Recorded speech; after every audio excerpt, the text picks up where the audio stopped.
I'm just throwing this together, this film, because it's now the 27th of January and I should have had this done on the 25th, and oh, I just need to get on, don't we? Come on, let's make a move. So here we go, no real editing, nothing fancy, all just slammed together.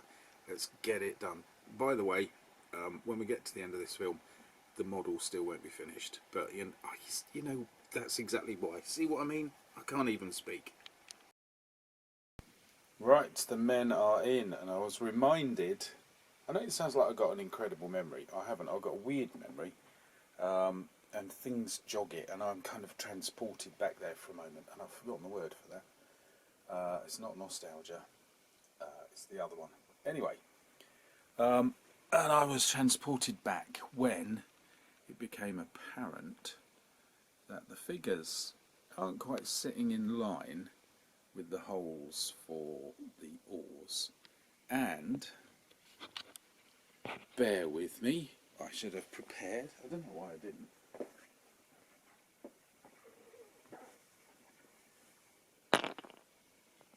And I appear to have two extra men.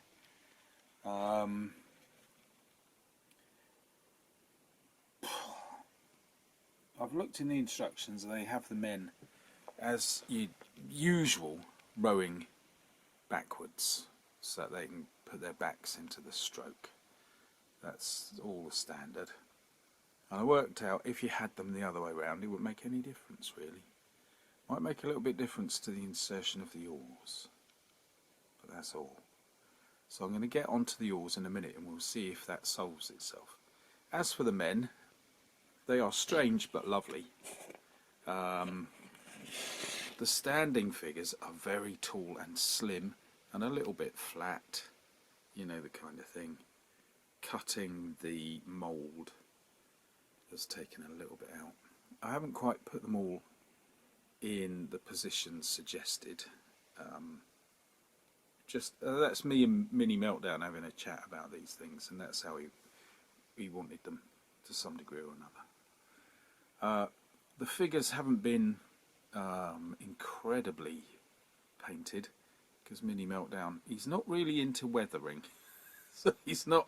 I would put maybe a wash and a bit over them, maybe a bit of dry brushing as well. But he likes them a bit more toy-like, I suppose, and some of the colours are a bit brighter than I would have chosen myself. But anyway, we're working on this together. Very peculiar how they worked out the arrangement of them, because each man has one arm higher than the other, obviously because the oar passes through the boat at an angle so it can dip in the water. So you are restricted as to who can sit on which side. And on this side, it's mainly fairly standard fellas. But on this side, there's an awful lot of armoured men. Not just helmets, but several blokes with mail shirts, and a few with mail aventails at the back. I don't know if we can see any. Let's really get some light on this properly. There's one. And then we have another there visible. But you don't get any of those on the other side. So I've painted one or two as if they've got mail shirts on, just to balance out the defensive capabilities. And that's where we're at. So I'm going to insert the oars. I think there's I haven't counted up. I won't even say it. We'll come back to that in a minute. I'll insert the oars and we'll see what's going on. Anyway, I'm really liking it. It is gorgeous in its own funny little toy-like way. Now the oars, I couldn't bear the idea of them just being like more dark brown wood, and I tried lightening some elements, some edges of them up. I tried a more reddy brown, I tried dark, and I've gone back to the neutral-ish dark grey, because obviously they spend most of their time in the water and they will probably blacken to some degree or another. Black looked horrible. So they've got, I reckon they've got 4 layers of colour on them. I'll stay with that for the minute, and then see how they look when they're on the ship. Right, Trondheim, we have a problem. The oars fit in the holes nicely, which is a relief, but the little men, because there are probably 6 different types of little men, some of their arms aren't quite in the same position as their neighbours, so you get a rather wobbly oar line, which is not very Viking and not very disciplined and not very professional, but Mini Meltdown likes it. So we'll keep it like that for the minute. Where I've tried to even an oar out, to get it even, like this one, you push down a bit and you tend to pop, there we go, it's just happened, tend to pop the little man out of his seat. So that might be the answer. There might be a few fellas who are a bit out of line, but it might mean we can even up the oars just a bit, not completely. It's doing my head in, because you only have to watch the film The Vikings to see that people who don't usually row long ships, because there weren't many long ships around when they made the film, can, within a certain amount of time, get perfectly synchronised. And I imagine the Vikings would have that as a matter of pride. So perhaps these are beginners, or perhaps a lot of fellas got killed in a raid and they've taken on some fresh people, inexperienced people who've never been part of a longship crew before, and it's a bit wobbly. That's the logic, that's the scenario behind this. I'll put the other oars in on the other side. Now the oars on the other side were much better, not perfect, but much better. So there's less amending to do on that side. But I will just straighten up a couple of these and hope Mini Meltdown won't notice.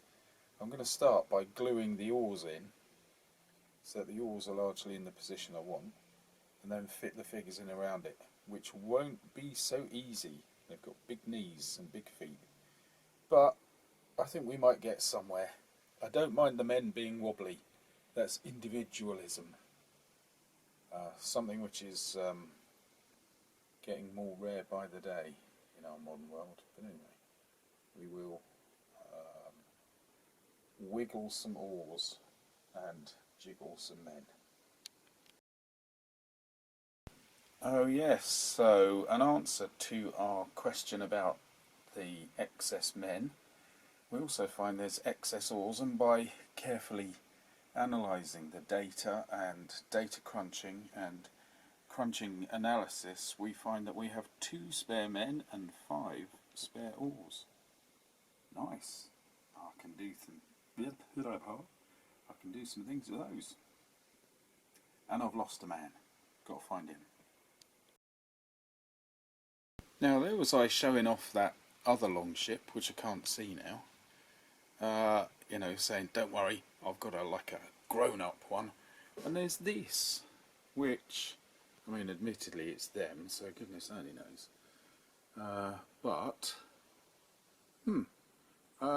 I've had it for ages. I've clearly opened it. I'm going to have to take it out and open it again and see what it's like. Yeah. I'll do that in a minute. That one, you know, that one. But now I'm going to look at the other one. So, there's so much to choose from. I don't know what I'm on about. Hello, I better go. This lovely little female blackbird was, oh come on, was just sitting on the fence waiting for me to feed her. So I looked up and said hello, and noticed, a day and a half after the storm, neighbour's got problems. There's a long story behind this the faded nature of this box, and as we're not making this model now, I won't go into it. How about that? So anyway, this one, I've just had a quick look, and I will be quick now because I'm going to sneeze. Let's beat the sneeze. And no. Oh, that was a big one. I think I'm getting a cold on the back of having that thing. Anyway, health.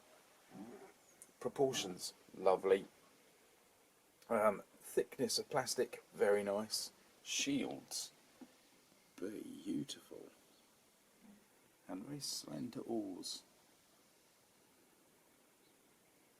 Here we go again. Oh, bodily functions. I'm a martyr to them. The things I could get done. Anyway, so, yeah, this looks like a good one. The funny thing is, I mean, there are lots of reasons why people choose specific scales. This is obviously to make a nice sized model, but 1/50th. 1/50th. What? I'm going to have a think about that scale. Hang on. I'll go and have a sneeze as well. Yes, indeed, it works out by my calculations and by picking up a figure of the right size to be around about good old-fashioned 25mm. This opens up all kinds of possibilities.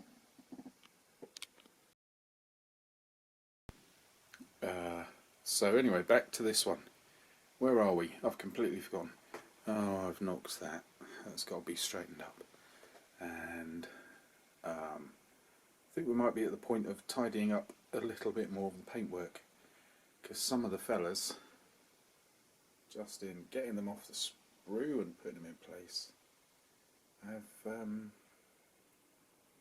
scraped a little. That's the problem of using white plastic as well. It shows through. Anyway, there we are.